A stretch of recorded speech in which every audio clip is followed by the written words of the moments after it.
Me da muchísimo gusto saludar al gobernador de Banco de México, Alejandro Díaz de León. Alejandro, ¿cómo estás? Muy buenas noches. ¿Qué tal, David? Buenas noches, un gusto estar contigo y con todo el auditorio. Alejandro, comencemos con un contrafactual. Hoy que se ve que se está cumpliendo lo que vio la Junta de Gobierno de Banco de México y que empezó a tomar medidas en 2015, estas continuas alzas de la tasa de referencia y que la inflación iba a comenzar a ceder de una manera importante. Pudo haber sido de otra manera, ¿no? Entonces, a pesar de que es difícil hablar del contrafactual, me gustaría que le explicaras al público qué hubiera pasado si no hubiera funcionado las decisiones de política monetaria. Bueno, digo que es muy importante destacar que sí preveíamos esta reducción en la inflación general, tanto por las acciones de política monetaria como por hasta el efecto aritmético de que las presiones que afectaron a la inflación en enero del año pasado iban a empezar a estar fuera de la muestra, hasta por fin de cálculo. Pero diría que es muy destacable que cae no solo la inflación subyacente, que es donde venía también la presión, sino también la inflación subyacente, que cae de 4,87 a 4,63. Es decir, se empieza a ver ya una reducción en la inflación, como tú señalabas, era lo que anticipábamos, y podemos decir que el inicio del proceso de convergencia a la meta pues inicia con esta primera inflexión considerable. Pero en este sentido, el prever el ir tomando decisiones de política monetaria, porque habría quien en el momento, quienes ven las cosas en coyuntura, decían, no está funcionando la política monetaria.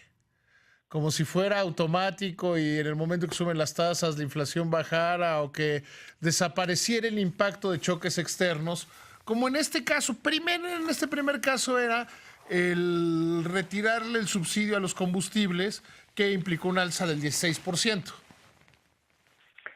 Sí, yo creo que es muy importante destacar que la política monetaria no puede evitar que los precios se ajusten. En una economía de mercado los precios se ajustan y pueden subir o bajar. Lo que sí es responsabilidad de nosotros es que no se genere inercia, persistencia o estos efectos de contaminación hacia otros precios. Y es precisamente lo que buscamos cuando tomamos acciones de política monetaria, que haya certeza y claridad de que si bien el efecto transitorio y el ajuste de cambios en algunos precios, que llamamos nosotros precios relativos, que es incrementos en algunos precios, se dé sin deteriorar el entorno de inflación, y por eso es muy importante que la expectativa de mediano plazo no se vea afectada por estos incrementos de precios, como ha sido el caso. Se afectó mucho la de 2017, pero con mucha mayor estabilidad hacia 2018 y el mediano plazo. Justamente a eso iba. Si ya tenemos la inflación que crece a una tasa anual o que creció a una tasa anual del 5.5%, ¿qué deberíamos esperar y cómo se anticipa que va a jugar o que se va a ajustar la política monetaria? Mira, destacaría algunas cosas. Una es, primero se confirmó la inflexión de la inflación a la baja, e inicia su convergencia a la meta, como habíamos señalado. También destacaría que la inflación sigue en niveles elevados, Sí. y tenemos que seguir siendo muy prudentes para que se consolide esta trayectoria de reducción hacia la meta. Y pues también destacaría que el entorno que enfrentamos pues sigue sujeto a riesgos considerables.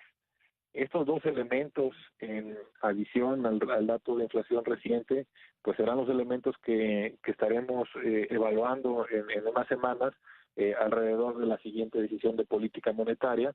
Pero te diría que tenemos que tener cautela porque siguen niveles altos y estamos expuestos a riesgos, si bien se está confirmando la inflexión que se esperaba para enero. Ahora bien, es que es difícil esa pregunta, pero bueno, la tengo que hacer.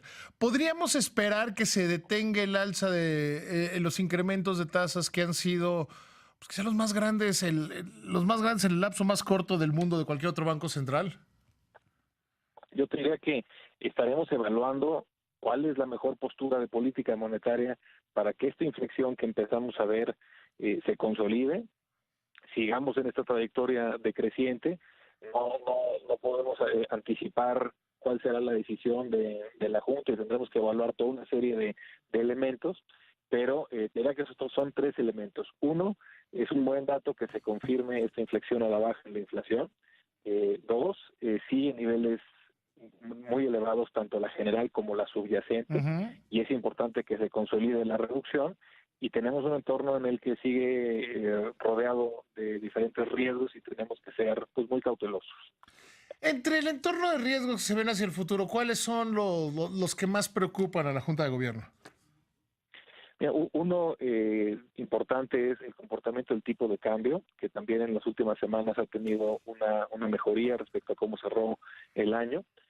Otro es que no tengamos choques adicionales como los que afectaron a la inflación el año pasado, y un poco tanto el incremento del gas LP y algunas verduras que afectaron hacia el cierre del año, pues es importante que no tengamos ese tipo de choques hacia adelante, porque si no puede retrasar la trayectoria de reducción. Y el tercero destacaría que las condiciones del mercado laboral, que ha venido generando bastante empleos a muy buen ritmo, y hay cada vez menos holgura en el mercado laboral, pues que no se propicien presiones salariales que pudieran afectar a la inflación. Uy, temas como el proceso electoral o la modernización del Tratado de Libre Comercio. Te diría que esos dos elementos son clave en la medida en la que se transminen o se reflejen tanto en el tipo de cambio y en un poco la dinámica de el tipo de cambio hacia los precios. Eh, Normalmente el ciclo electoral suele tener volatilidad transitoria, dependiendo un poco obviamente de las narrativas y las acciones y los resultados y lo que se conozca después del proceso electoral, en la medida en la que se disipa la incertidumbre. Y en la parte del tipo de cambio, pues obviamente ha estado reflejando el nivel del tipo de cambio, que ha aumentado la probabilidad de que pueda haber una versión del Tratado de Libre Comercio que se renegocie entre los tres países. Ahora déjame llevarte a otro tema. Finalmente, la última vez que hablamos, un poco perfilabas cómo debía ser, porque está en la ley, quien completara la Junta de Gobierno de Banco de México. ¿Qué aporta Irene Espinosa a la Junta de Gobierno de Banco de México? Yo diría que es un gusto que Irene Espinosa se incorpore en la Junta de Gobierno.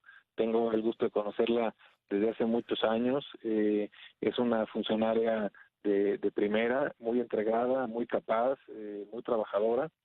Tiene una gran experiencia en el ámbito financiero, y de hecho su propio rol anterior la vinculaba de manera muy cercana al Banco de México. Pues ella era la tesorera general de la Tesorería de la Federación, y ese rol es a través de la cuenta predominantemente que tiene el Banco de México, la Federación.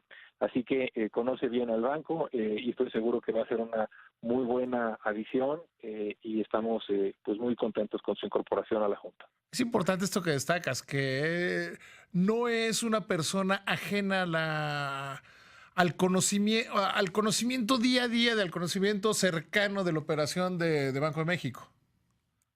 Exacto, la verdad es que la mayoría de las operaciones que hace el banco pues involucran la cuenta general de la tesorería, y hay una comunicación, pues yo diría que muy estrecha entre el banco y la tesorería, y así que pues conocemos bien, digamos que la interacción, y la tesorería conoce muy bien al banco, y en ese sentido yo estoy seguro que va a aportar, como lo ha hecho en el pasado, en beneficio en este caso del banco. Alejandro, te agradezco muchísimo que me hayas tomado la llamada. Te mando un abrazo. Al contrario, un gusto. Hasta luego. Buenas noches. Que te vaya muy bien, Alejandro.